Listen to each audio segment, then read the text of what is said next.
Tudo bem, pessoal? Vamos lá? Hoje eu estou gravando aí a aula 25.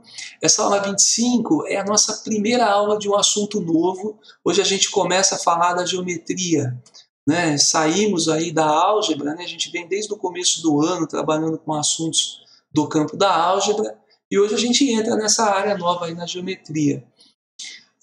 A geometria é uma área da matemática que deve ser vista, né, em todas as séries. Então, desde o ensino fundamental, vocês veem assuntos, né, relacionados aí às formas geométricas, né, as medições de áreas, de perímetros, de volumes dos corpos, né?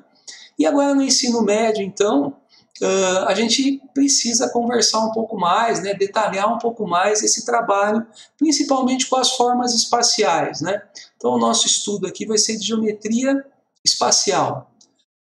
A gente começa na aula 25 e nós vamos fazer aulas aí até a 32, tá? Preparei um materialzinho para vocês aí até a aula 32, né? São 8 aulas, então, onde a gente vai tentar conversar aí sobre os assuntos principais da geometria espacial, tá?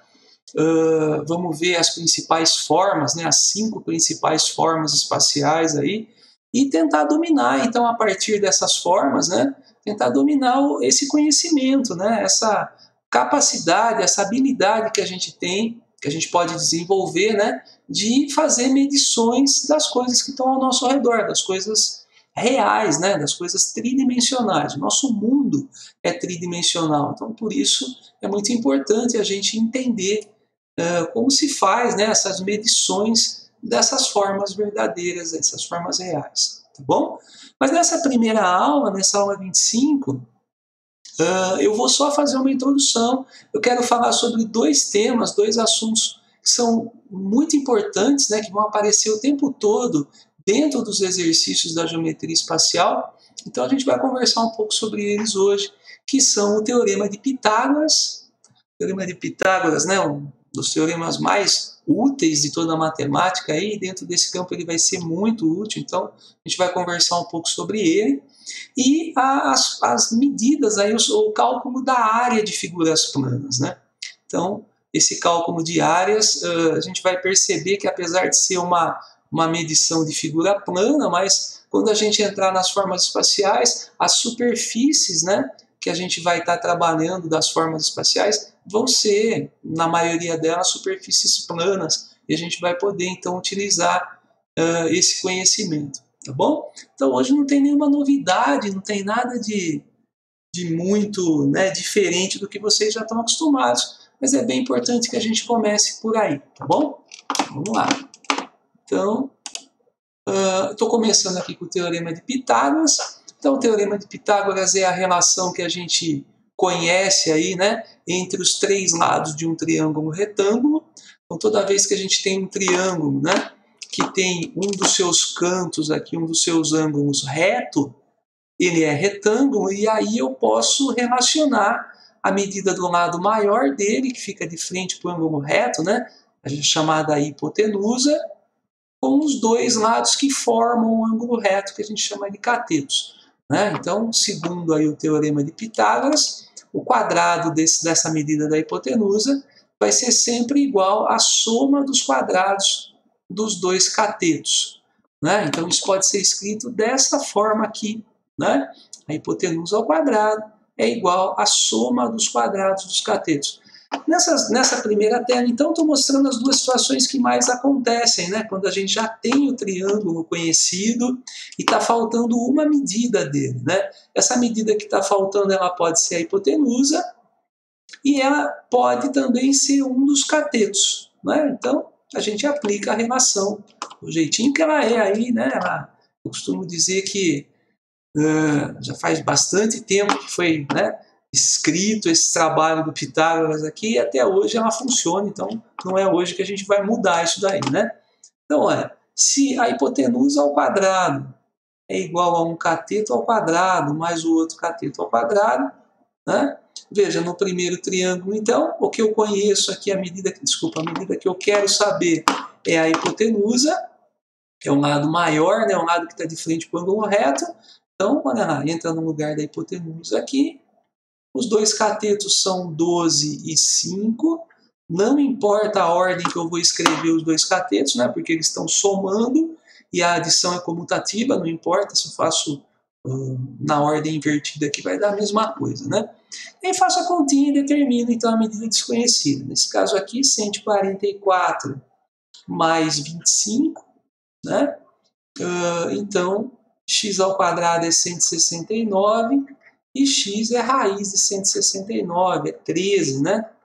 Então, a gente descobre aí, então esses números seriam aqui, olha, 5, 12 e 13, né? Essas três medidas aí. Já vou falar sobre esse terno aqui. Vamos fazer a segunda parte aqui. Olha o segundo caso. Agora eu quero saber uma medida de cateto, né? Cateto é o nome que a gente dá para o lado que faz o ângulo reto. Ó. Os dois lados que formam o ângulo reto são chamados catetos. Então eu quero conhecer um cateto aqui. Né? Mesma coisa, ó. Eu começo aqui com a hipotenusa ao quadrado e depois do outro lado a soma dos dois catetos também ao quadrado, independente da ordem. Né? Aqui eu tenho 225 x ao quadrado e 81, né? Se eu passar 225, se eu passar o 81 para o outro lado, ele passa menos, né? E eu vou ter então aqui, isso aqui é 144, né? Então x é raiz de 144, que é 12. Olha aqui, ó, um outro terno aqui, né? O 9, o 12 e o 15. Esses trios de números aqui, né, que a gente encontra nos triângulos retângulos, quando eles são escritos assim, com números simples, né, números naturais, a gente chama esses números de ternos pitagóricos. A gente chama de terno pitagórico porque são os números que se encaixam perfeitamente aqui no teorema de Pitágoras, né? Então, na verdade, a gente tem poucos números assim, pequenos e naturais, né, sem estar quebrado, né?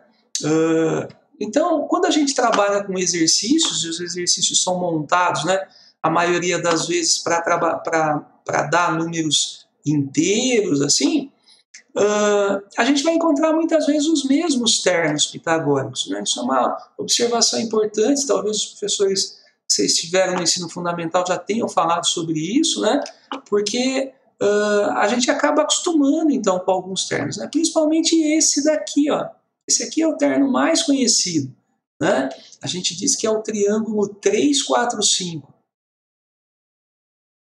Ah, mas não é 3, 4, 5, é 9, 12 e 15. Mas veja, 9, 12 e 15 é o triângulo 3, 4, 5 que foi multiplicado por 3. Vocês percebem? Então, quando eu pego um triângulo desse e amplio ele, mas amplio proporcionalmente, aumento todos os lados da mesma forma, por exemplo, multiplico por 3 todas as medidas dele, ele continua o mesmo triângulo, né?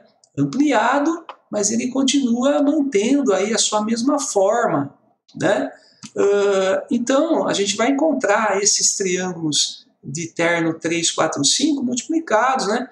Esse aqui é vezes 3, eu podia ter feito vezes 2, escrever 6, 8, 10. Parece muito probleminha com 6, 8, 10. Então, quando a gente percebe... E esse daqui é um outro, então, terno, né? O 5, 12, 13. Parece também bastante. Mas são poucos esses ternos. Então, é legal quando a gente conhece. Porque daí, se eu tenho um probleminha desse, eu olho e falo, bom, 9, 15... Isso aqui tem a ver com 3, e 4 e 5. E aí eu penso aqui, olha, tá vendo? O 9, se ele era 3, virou 9, né? Foi multiplicado por 3. Esse aqui era 5, virou 15, foi multiplicado por 3. Né? Então esse aqui devia ser o 4, né? Que multiplicado por 3 é 12. Ah, então a resposta aqui é 12. Tá vendo? A gente pode até deduzir aqui a medida do triângulo sem fazer o cálculo do teorema. Né? Então muitas vezes a gente acaba fazendo isso quando a gente acostuma com esses ternos pitagóricos. Tá bom? Agora vamos continuar. Então, aonde que a gente aplica, né, esse teorema de Pitágoras no nosso estudo, que a gente vai estar fazendo agora de geometria espacial? Eu coloquei aqui duas situações, tá? Essa letra A e uma letra B, só para a gente perceber, mas na verdade a gente vai estar fazendo isso dentro dos exercícios, né? Olha, uma aplicação aqui, por exemplo, né, é para a determinação da diagonal de um quadrado, por exemplo. Então, a gente vai encontrar, né, se a gente procurar em livros didáticos, a gente vai encontrar muitas formas de geometria espacial, né? Muitas fórmulas, né? E a maioria delas pode ser deduzida rapidamente, assim, usando o teorema de Pitágoras. Então, eu não aconselho a gente ficar tentando decorar muita fórmula.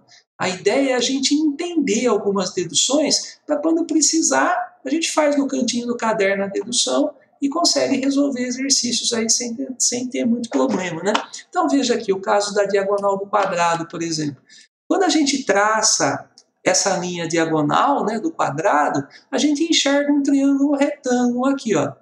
Um triângulo retângulo de lados L, tá vendo? Como o quadrado tem os lados do mesmo tamanho, então aqui é L, aqui também é L.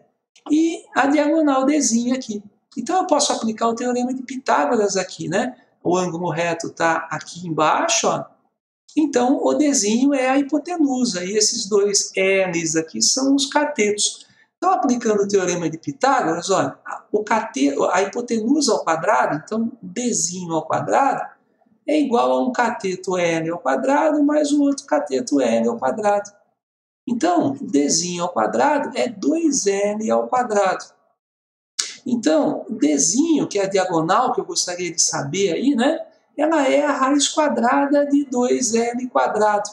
E a gente sabe que quem está ao quadrado e está dentro da raiz, pode sair da raiz, né? A gente divide aqui o expoente pelo índice da raiz. Aqui o expoente é 2, o índice da raiz também é 2, porque a raiz é quadrada, né? 2 dividido por 2 dá 1, então esse L ele sai com o expoente 1. Olha aqui, ó. Ele sai com o expoente 1 e dentro só sobra o 2. Então vejam, a diagonal de um quadrado ela é L raiz de 2. Então se eu tenho, por exemplo, um quadrado e eu sei que o lado dela é 5, por exemplo, né? A gente sabe que todos os lados são iguais, eu não preciso escrever em todos os lados. Quadrado de lado 5. Quanto é que mede, então, essa diagonal do quadrado? A diagonal do quadrado é L raiz de 2. Então é 5 raiz de 2. Tá vendo? Então, lógico, se a gente conhece essa relação, a gente sai mais rápido. Mas só que se eu não lembro dessa relação, eu não tenho que me importar com isso, porque olha aqui, ó, rapidinho no cantinho do caderno, eu rabisco um quadradinho, enxergo o teorema de Pitágoras e vejo o que eu tenho que fazer aqui para definir a diagonal do quadrado. Tá bom? Então é mais por isso que a gente está conversando sobre o teorema de Pitágoras, por causa dessas aplicações em deduções, olha, tá vendo? De fórmulas para a nossa geometria espacial que a gente está começando, tá bom? Veja aqui uma outra situação, olha. Aqui eu quero a altura de um triângulo equilátero. Vamos ver como é que a gente calcula a altura de triângulos equiláteros. O triângulo equilátero ele tem todos os lados do mesmo tamanho, todos os ângulos internos iguais também, né? Quando a gente traça essa altura do triângulo equilátero, a gente acaba tendo dois triângulos retângulos, ó, um de cada lado aqui, né? Então vamos imaginar um único triângulo retângulo desse tipo aqui, só esse lado, por exemplo, né? Eu posso dizer então que essa medida aqui é L, o lado do triângulo, e essa medida de baixo é metade do lado do triângulo, porque a altura desce bem no meio aqui quando ele é equilátero. Então, isso aqui é metade do L, é L dividido por 2. E essa daqui é a altura H. Então, eu tenho um triângulo aqui e eu vou aplicar o teorema de Pitágoras nele. Vamos lá? Olha, a hipotenusa ao quadrado seria L ao quadrado, né? Um cateto é o H e o outro cateto é o L sobre 2, os dois ao quadrado também. Esse é o teorema de Pitágoras aplicado aqui, né, nesse triângulo, ó. L ao quadrado é o Hzinho ao quadrado mais o L sobre 2 ao quadrado. Tudo bem? Agora vamos isolar esse H, eu quero saber quanto que é a altura, né? Então vamos precisar passar isso aqui para o outro lado, vamos fazer a continha. Vamos lá, ó. Primeiro eu vou fazer o seguinte, ó, L ao quadrado é H ao quadrado mais... Eu vou fazer esse quadrado aqui, ó. L ao quadrado e o 2 também ao quadrado. 2 ao quadrado é 4. Aí eu posso tirar um parêntese, tá vendo? Fiz o L ao quadrado, 2 ao quadrado. Agora eu vou mandar então esse termo aqui para o outro lado, para juntar com o outro. Eu vou ter que H ao quadrado é L ao quadrado menos o L quadrado sobre 4, que passou para o outro lado. Agora eu vou juntar esses dois termos só. Só vou juntar os dois aqui. Para juntar eu vou fazer o MMC, né? Porque são frações. O mínimo aí é 4. Imagina um aqui embaixo, né? Divide pelo de baixo, multiplica pelo de cima. 4 dividido por 1 é 4, vezes n ao quadrado. 4n quadrado. 4 dividido por 4 é 1, vezes n quadrado. N quadrado, né? E agora aqui, 4n quadrado menos 1n quadrado dá 3n quadrado, né? Veja, h ao quadrado é igual a isso, mas eu não quero h ao quadrado, quero só o h, a altura do triângulo. Então h deve ser a raiz daquilo ali, né? De 3n quadrado sobre 4. E agora eu vou fazer o que eu fiz no anterior, vamos extrair a raiz do que é possível extrair. A raiz de n quadrado eu vou dividir expoente pelo índice de novo, vai sair um n. A raiz quadrada de 4 é 2, então pode sair um 2. A coisa que não sai da raiz é o 3, porque a raiz não é exata, então eu deixo ela aqui dentro. Olha. Isso daqui, então, é a altura de um triângulo equilátero, tá vendo? N raiz de 3 sobre 2. Então, se eu tiver um triângulo equilátero num exercício, vou falar para vocês, né, que o lado dele aqui mede 4 centímetros. Tá vendo? Então a altura desse triângulo é L raiz de 3 sobre 2. Então vai ser o lado 4, raiz de 3 sobre 2. Isso aqui pode ser simplificado para 2 raiz de 3. Opa! Raiz de 3, né? Centímetros, né? Por exemplo. Tudo bem? Então, depois que a gente tem a fórmula pronta, né? Fica muito mais fácil, mas às vezes eu não lembro dela, né? Estou no meio de um exercício, preciso determinar essa altura e não lembro da fórmula pronta. Não tem problema, eu aplico, né, o teorema de Pitágoras e resolvo. É uma saída mais longa? Ela é mais longa do que conhecer a fórmula, mas às vezes é a nossa única saída. Se a gente não tem a fórmula na cabeça, a gente tem, né, a gente pode aplicar o teorema e resolver. Tudo bem? Então essa é mais uma aplicação. Depois eu quero falar também sobre a área desse triângulo equilátero, mas eu vou entrar em áreas aqui e depois eu volto e converso sobre isso. Bom, então sobre o teorema de Pitágoras é isso, nós vamos ter uma sequência de exercícios, tá, de aplicação para fazer e depois eu falo sobre eles aí também. Agora vamos lá. Na segunda parte então dessa aula, a gente vai dar uma olhadinha nas áreas das principais figuras planas. Vamos lembrar que área, né, a gente, lógico, né, vocês já ouviram sobre isso aí desde o comecinho do ensino fundamental, mas a ideia de área está relacionada com a medida da superfície interna, né, essa superfície interna das formas planas. Tudo bem? Então nós temos várias formas planas aí que nós vamos estudar, e quando a gente tenta medir quanto de espaço tem dentro dessas formas, nós estamos medindo a área dela, né? Essas formas aqui, então, né, com exceção do círculo ali, a gente pode chamar de polígonos, né? Então a gente define polígono como sendo uma figura plana, né, fechada, formada de segmentos de reta. Então veja que isso aqui é tudo feito de pedacinhos de reta, fechadinho, então são polígonos, né? E cada uma delas tem uma definição. Eu não estou escrevendo as definições, isso não vai ser tão importante para vocês, mas é legal que a gente conheça alguma coisinha. Então, veja uma coisa, o quadrado eu vou deixar, daqui a pouco a gente fala sobre ele. Olha o retângulo, ó. O retângulo, por definição, ele é um polígono de 4 lados, também chamado de quadrilátero, né? A palavra quadrilátero significa polígono de 4 lados, tá? Então ele é um quadrilátero que possui os ângulos internos retos, por isso a palavra retângulo, tudo bem? A palavra retângulo vem disso daí, de ângulos retos. Então, é o quadrilátero que possui ângulos internos retos. Como é que a gente calcula a área de um retângulo? Multiplicando, né, pelo produto dos dois lados diferentes dele aí, né? Então, quando a gente multiplica os dois lados diferentes dele, a gente tem a área do retângulo. A gente pode chamar de base e altura, mas lembrando que se a gente inverter aqui a posição desse retângulo, aí a base passa a ser o outro lado, né? Mas isso não faz diferença nenhuma, quem a gente chama de base, quem a gente chama de altura. O importante é perceber que a área é o produto dos dois lados diferentes dele. Tudo bem? Esse é o retângulo. Eu já volto no quadrado. Vamos dar uma olhadinha aqui nessas outras formas. Olha, a gente define como paralelogramo todo polígono de 4 lados, então todo quadrilátero de novo, né, assim como o retângulo. Paralelogramo também é um quadrilátero, mas um quadrilátero que possui lados, aqui ó, lados opostos paralelos. Veja, esse lado de cima tem a mesma inclinação desse de baixo, esse lado aqui tem a mesma inclinação desse daqui, né? Então ele é um paralelogramo porque ele tem os lados opostos paralelos. Então, toda vez que eu tiver uma figura com 4 lados e os lados opostos paralelos, eu posso chamar de paralelogramo. Por exemplo, essa figura de baixo, ela é um paralelogramo, porque ela tem os lados opostos paralelos, né? Essas duas figuras daqui de cima, esse quadradinho também é um paralelogramo, que tem lados opostos paralelos. Esse retângulo também é um paralelogramo, né? Então, vejam que a definição de paralelogramo é bem ampla, né? Se tem os lados opostos paralelos e é um quadrilátero, então é um paralelogramo. E a continha que a gente faz para definir a área de um paralelogramo é a continha é também base vezes altura, né?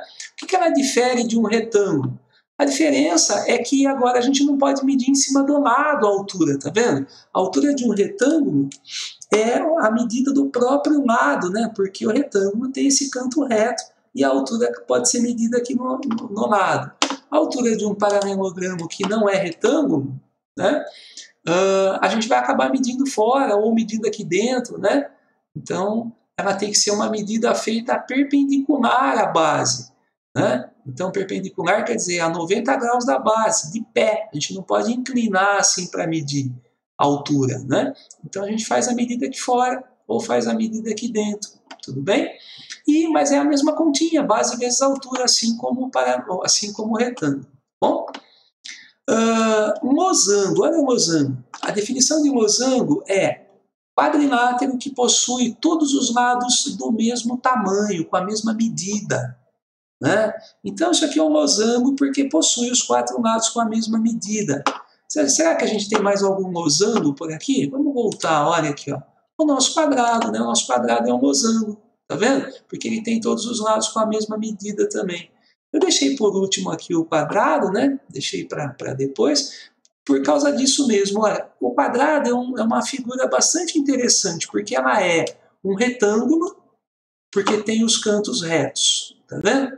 Ela é um paralelogramo, porque possui os lados opostos paralelos. E ela também é um losango, porque ela possui todos os lados do mesmo tamanho. O quadrado ele é a fusão desses 3 elementos que a gente acabou de ver, né? Ele é um retângulo, ele é um paralelogramo e ele também é um losango, tá bom? E a continha que a gente faz para descobrir a área dele é lado vezes lado, né? Ou base vezes altura, quer dizer, a mesma conta do retângulo e a mesma conta do paralelogramo genérico aí, tá bom? Então, quadrado, retângulo e paralelogramo a gente calcula fazendo base vezes altura. O losango tem uma continha um pouquinho diferente para fazer. A gente trabalha com as diagonais do losango, tá vendo? Se a gente conhecer a diagonal maior e a diagonal menor do losango, né? Essa daqui é a diagonal maior, é como se fosse uma pipa. E essa daqui, as diagonais fossem as varetas da pipa, né? Então a varetinha maior e a varetinha menor. Então a gente faz o produto das duas diagonais e depois divide por 2. A gente chama também de semiproduto das diagonais, né? Essa área do losango aqui, tá bom? Então é só fazer isso. Fazer o produto das duas diagonais e depois dividir por 2. A gente tem a área do losango. Daqui a pouco a gente vai pegar aí, né? Vocês vão pegar exercícios para fazer e os exercícios vão envolver losangos. Então, se ele está afirmando que é um losango, a gente pode aplicar essa relação, né? Para resolver. Vamos lá, continuando aqui. Agora vem o triângulo. O triângulo, essa fórmula aqui é uma fórmula geral, ela vale para qualquer tipo de triângulo, né? base vezes altura dividido por 2. De onde que vem, né, essa relação do triângulo? Então, enquanto que as figuras anteriores eram quadriláteros, né, e a gente calculou as primeiras formas lá fazendo base vezes altura, agora um triângulo a gente vai fazer a base vezes altura, mas vai dividir por 2, quer dizer, a área de um triângulo é metade da base vezes altura. Então, o que eu estou afirmando aqui é que a área do triângulo é metade da área de um retângulo, né? Ou da área de um quadrilátero, né? Será que é verdade isso daí? A gente pode... Então, vejam, ó, a maioria dos... qualquer triângulo, né, pode ser decomposto aí de modo a depois unir as partes e pegar dois triângulos exatamente iguais e formar quadriláteros. Por exemplo, um triângulo retângulo, se a gente pegar um outro triângulo retângulo exatamente igual e unir os dois, né, eu viro um, encaixo no outro, eu vou ter um retângulo. Desse jeito. Né? Os dois triângulos aqui, um virado de ponta cabeça e tal. Né? Então, esse triângulo, esse primeiro triângulo, né, o retângulo eu faço base vezes altura. E aqui a gente percebe, então, que esse pedacinho aqui é metade da área, então é metade da base vezes altura. Né? E esse aqui é a outra metade, então a outra metade da base vezes altura. Né? Agora, um outro triângulo qualquer também, qualquer triângulo pode ser feito isso. Tá? Aqui está muito ruim o meu desenho, mas olha, se eu pegar dois triângulos exatamente iguais, né, e de um outro tipo, por exemplo, assim, né, eu corto esse pedacinho, né, eu encaixo esse daqui em cima, aqui vai ficar um negócio assim, né, esse aqui, ó, eu encaixo aqui, ele fica assim. Eu posso aplicar de novo, isso aqui também é base vezes altura, porque é um paralelogramo, né? Mas se eu quisesse transformar num triângulo, num retângulo, eu poderia cortar esse pedacinho e encaixar ele aqui, ó. Eu tiro ele daqui, encaixo aqui, eu vou ter um retângulo de novo, posso aplicar a mesma dedução anterior. Então percebam que o triângulo ele é sempre mesmo, né? Sempre eu vou poder pegar dois triângulos e formar então paralelogramos, né? Ou retângulos assim. Tudo bem? Por isso então essa relação do triângulo. Bom, o trapézio, vamos lá. Trapézio, por definição, é um quadrilátero que possui dois lados que são paralelos e dois lados que não são paralelos. Tá? Então, o trapézio, diferente dos paralelogramos, né, que tem todos os lados opostos paralelos, o trapézio não é um paralelogramo, porque ele vai ter um par de lados paralelos, mas um par que não é paralelo. Bem? Os trapézios eles podem ser desse tipo. Esse aqui é um trapézio isósceles, né? Um trapézio que tem dois ângulos iguais, aqui dois lados também iguais, aqui nas laterais, mas ele pode ser um trapézio retângulo. O trapézio retângulo ele é assim, ó, ele tem um canto reto, tá vendo? Aqui também vai ser reto, na verdade, né? Esse é o trapézio retângulo. Vejam que ele ainda mantém esse lado e esse daqui paralelos, né? Mas esses dois aqui são lados que não são paralelos, né? E eu posso ter também um trapézio escaleno ainda. O trapézio escaleno, ele seria uma coisa desse tipo assim, com né, a gente teria aqui ainda a definição do trapézio, dois lados paralelos, dois não paralelos, mas só que aí ele não é retângulo, né? Ele não tem canto reto, ele não é isósceles, porque os lados, as laterais são diferentes, né? Na verdade, todos os lados seriam diferentes aí, então o trapézio escaleno, tá? Mas todos os trapézios podem ser calculados, então, por essa relação. Tá? Base maior mais base menor, vezes a altura dividido por 2. De onde que vem essa relação aí, pessoal? Vamos deduzir essa relação a partir de um trapézio retângulo, que é mais fácil da gente desenhar e de montar. Imagina esse trapézio aqui, essa aqui é a base maior dele, essa aqui é a base menor, e essa daqui é a altura dele. Né? Se eu pegar um outro igualzinho a esse, né? Um outro trapézio igualzinho a esse, e colocar virado de ponta cabeça aqui, desse jeito, vejam, ó, Aqui está mal feito, mas se eu colocasse um igualzinho virado de ponta cabeça, eu teria aqui embaixo a base menor dele, né? Aqui em cima a base maior. Aqui a altura, né? A altura dele aqui. E se eu quisesse descobrir a área, a gente sabe que essa área aqui seria 2 vezes a base de um trapézio, né? 2 vezes a base de um trapézio, essa área total aqui, né? Mas como é que eu poderia calcular essa área? Se ela é um retângulo, posso fazer então a parte de baixo aqui vezes essa altura, né? Então seria, olha aqui, ó, a base maior mais a base menor, que é a parte de baixo aqui, vezes... Então, primeiro eu teria que somar, né, essas duas bases e depois multiplicar pela altura H. Olha, eu faço isso, né? Bzão mais Bzinho aqui, ó, vezes H, eu tenho toda essa área. Só que essa área são 2 bases do trapézio, né? Se eu mandar, então, agora esse 2 para o outro lado, eu vou ter que a base não, a área do trapézio, né? Que não é um B. Deixa eu só apagar aqui, pessoal.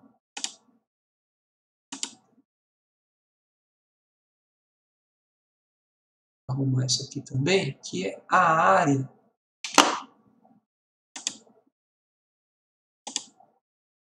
A área do trapézio, né? Então, a área do trapézio seria a base maior mais a base menor vezes a altura. Eu passo, então, o 2 dividindo aqui, ó, né? Essa é a área de um trapézio, né? Metade da soma das bases vezes a altura. Bom, nós vamos usar, então, essa relação também toda vez que a gente tiver trapézios, então, no nosso programinha. Bom, vamos lá para terminar, então, as deduções aí, a nossa conversa sobre área de figura plana. O círculo, né? O círculo, ele é muito utilizado, nós vamos ter alguns corpos, nós chamamos de corpos redondos, né? Onde a gente vai usar bastante, né? Vamos ter várias bases aí de sólidos, né? Onde a gente vai encontrar círculos, é bastante importante, tá? E o círculo, a relaçãozinha dele é essa daqui, πr ao quadrado, né? O π é um número irracional, a gente já conhece aí, né, há bastante tempo, um número que não pode ser escrito exatamente, por isso que a gente usa essa letrinha. A aproximação que a gente costuma usar, né, para ele é 3,14, mas às vezes os exercícios trazem a aproximação como 3,1, como 3, né, ou como 3,145, não 141, né, 1415. Então esse número, esse número de casas que ele tem aqui é infinito, né? É uma dízima não periódica, né? Por isso que não dá para escrever ela, mas a gente vai utilizar a aproximação que for dada no exercício, tá? Para esse π. Inclusive, se não for dado a aproximação para ele, o que a gente vai combinar é de deixar então o π. A gente não vai estar colocando valores para o π se não for mandado fazer no exercício, tá bom? A gente vai deixar o π, aí o resultado fica inclusive mais exato. Mas o cálculo então do círculo, percebam aqui que a área do círculo só depende do raio. Então, quando eu conheço essa medida que vai do centro do círculo até um ponto dele, né, que a gente chama de raio, a gente já define automaticamente a área, né? Então, se eu tenho, por exemplo, uma piscina aqui, eu quero fazer uma piscina circular desse tipo aqui, né? E eu sei que eu fui até o meio da piscina lá, e aí eu dei 5 passos aqui, o meu passo tem aproximadamente 1 metro, e eu fui no meio da piscina, consegui dar 5 passos até chegar na borda da piscina. Então essa piscina tem aproximadamente 5 metros de raio, né? Conhecendo aí o raio da piscina, eu posso determinar a área na hora, por exemplo, para comprar piso para fazer o fundo da piscina. Vou chegar lá na loja, o cara vai perguntar quantos metros quadrados você quer, né, de piso. Eu vou precisar falar, então, quanto que tem de área aqui.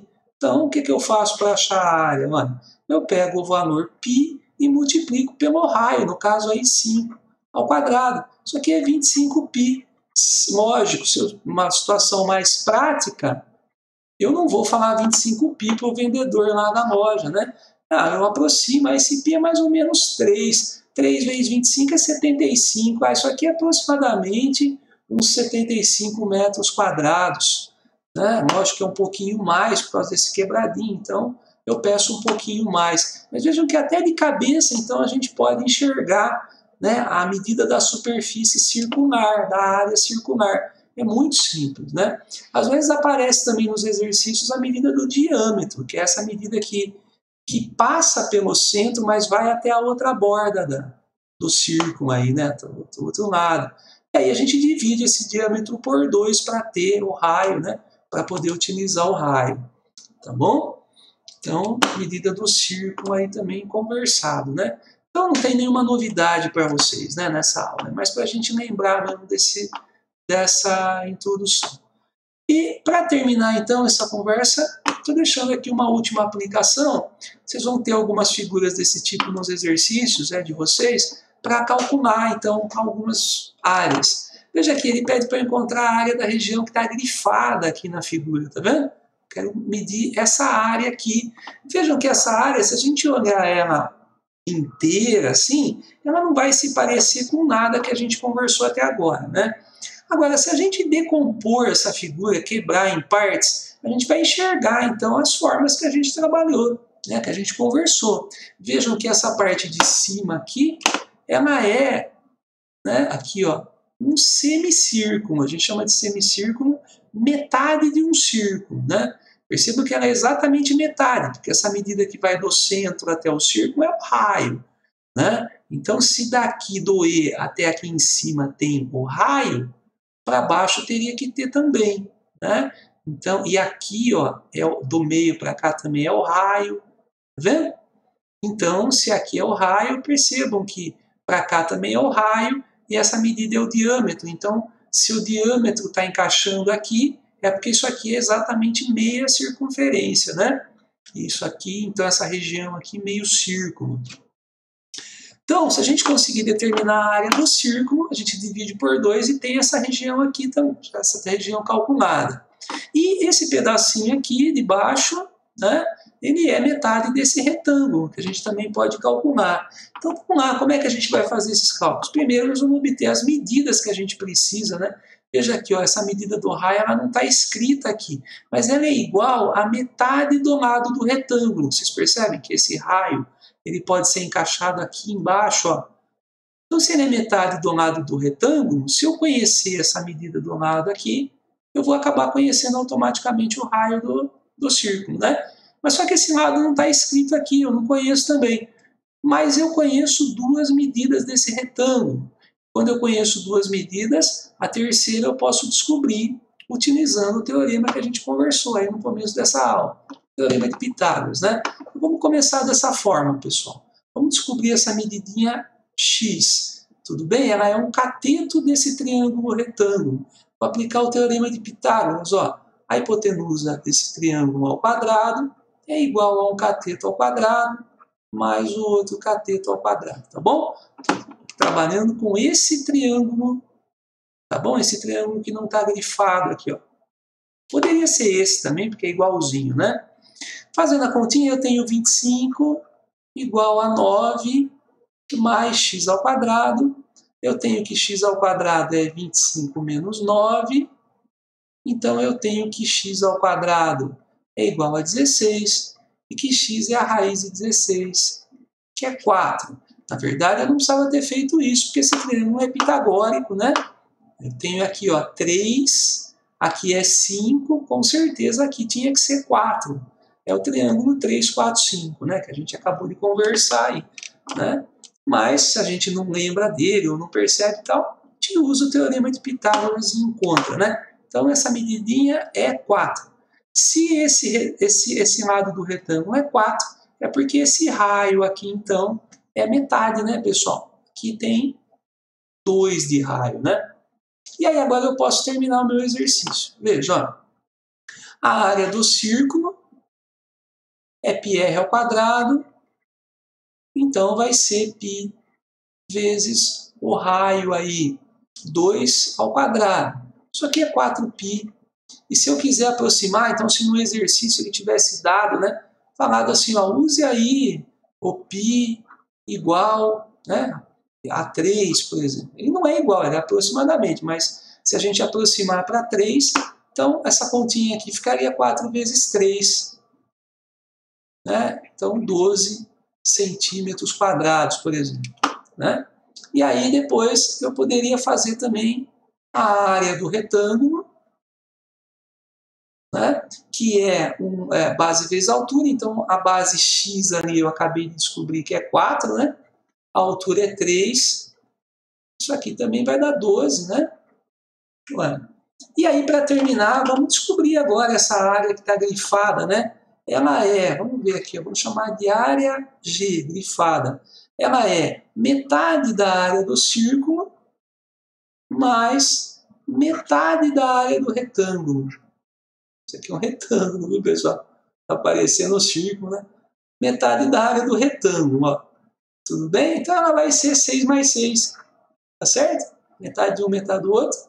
Ela vai ser 12 centímetros quadrados. Né? É isso aí. 12 centímetros quadrados aí. Metade da área do círculo é 6, metade da área do retângulo é 6. Então, 12 centímetros quadrados. Bem legalzinho esse exercício, né? Então, ele é simples, mas ele envolve várias coisas, né? Um exercício legal da gente conversar. E vai aparecer para vocês, então, várias situações de aplicação, né? Onde a gente vai utilizar essas relações. Vejam que a gente não conversou sobre nada novo, mas tudo que foi conversado é bastante importante, tá? Então, por isso que eu estou falando nessa primeira aula. Gente, ó, vamos fechar por aqui, então, essa aula. Peço para vocês fazerem todos os exercícios dessa primeira aula, dessa aula 25. Tem bastante exercício, mas os exercícios são muito rápidos, muito simples de fazer. Tenho certeza que vocês vão fazer direitinho, né?